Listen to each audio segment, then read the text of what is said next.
আসসালামু আলাইকুম।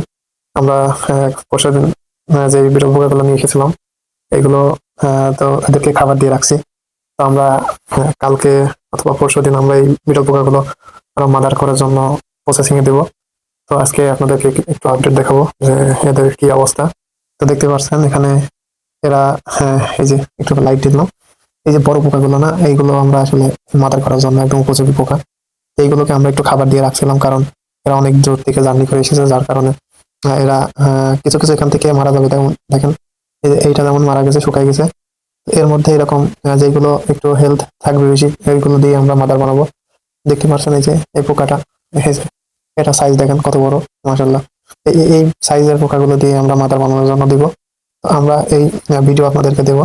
তো আজকে আপনাদেরকে যে কারণে ভিডিওটি নিয়ে আসলাম, এটা হচ্ছে আমরা দেখেন খাবার দিয়েছিলাম আলু, তো এখান থেকে দেখতে পাচ্ছেন খাবার খাইছে।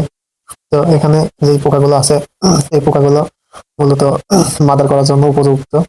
তো এর মধ্যে কিছু ছোট বাচ্চা আছে, এইগুলো আমরা রেখে আমরা বড়গুলো দিয়ে আমরা মাদারের জন্য বসাবো কাপের মধ্যে। দেখতে পাচ্ছেন কত পোকা, এই পোকাগুলো দিয়ে আমরা মাদার করব। তো এই জন্য আমরা এখানে কিছুদিন রাখছি এদেরকে। অনেকের ঘৃণা লাগতে পারে হয়তো, কিন্তু এই পোকাগুলো আসলে কিছুই বলে না। দেখেন কি সুন্দর সুন্দর পোকা। তো এই পোকাগুলো আমরা আপনাদেরকে দেখাবো সবই। দেখতে পাচ্ছেন এই যে আলু খাচ্ছে, কামড়ায় কামড়ায়। তো এই পোকাগুলো দিয়ে আমরা মাদার বানাবো। মাদার বানানোর পরে মাদার থেকে আসলে এই পোকার বীজ তৈরি হয়। তো এই জন্য এখানে আমরা 500 পিস মতো আর রাখছি। আরো আছে, আরো কিছু আছে, দাঁড়ানো আপনাদেরকে দেখাই। এই যে এটার মধ্যে যে বাচ্চাগুলো আনছিল, মানে এর মধ্যে ছিল যে ছোট ছোট গুলা, এইগুলো আসলে এখানে আছে, কিছু বড় গুলো আছে। এর মধ্যে দেখতে পাচ্ছেন একদম ছোট ছোট। তো এইগুলো বেশি ছোট, এই কারণে আমরা আলাদা করে রাখছি। এই যে এখানে বড় বড় আছে, কিন্তু এইগুলো একটু দুর্বল, এই জন্য খাবার দিয়ে রাখছি। তো এখানে অনেক প্রচুর আছে, দেখতে পাচ্ছেন এই যে ছোট ছোট পোকা অনেক আছে, গিলিল গিলিল করে বেরোচ্ছে।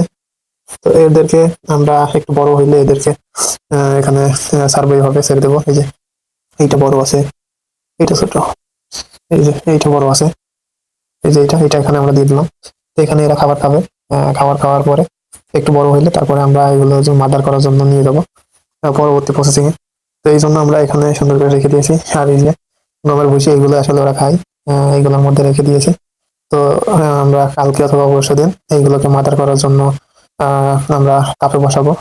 এর মধ্যে অনেক মারাও গেছে, এই যে যেমন এইটা মারা গেছে, এটা মারা গেছে, এটা দিয়ে আর কাজ হবে না। তো এইটা এই মারা যাওয়াগুলো আমরা বেছে বেছে মুরগিদেরকে খাওয়াই দিব। আর এখানে যা আছে এইগুলো দিয়ে আমরা আপাতত শুরু করছি। তো দেখি আল্লাহ ভরসা কি হয়। যেমন এইটা মারা গেছে, দেখতেই পারছেন। এরা মেরে ফেলে, একটু দুর্বল থাকলে ফুটো করে খাই ফেলে। তো এখানে আমরা এগুলো দিয়ে আমরা আসলে শুরু করছি, দেখি কতদূর কি করতে পারি, আমরা এগুলো চাষ করতে পারি কিনা। আমরা আসলে আমাদের বাড়ির যে দেশি মুরগিগুলো আছে এদের জন্য নিয়ে এসেছি এইগুলা।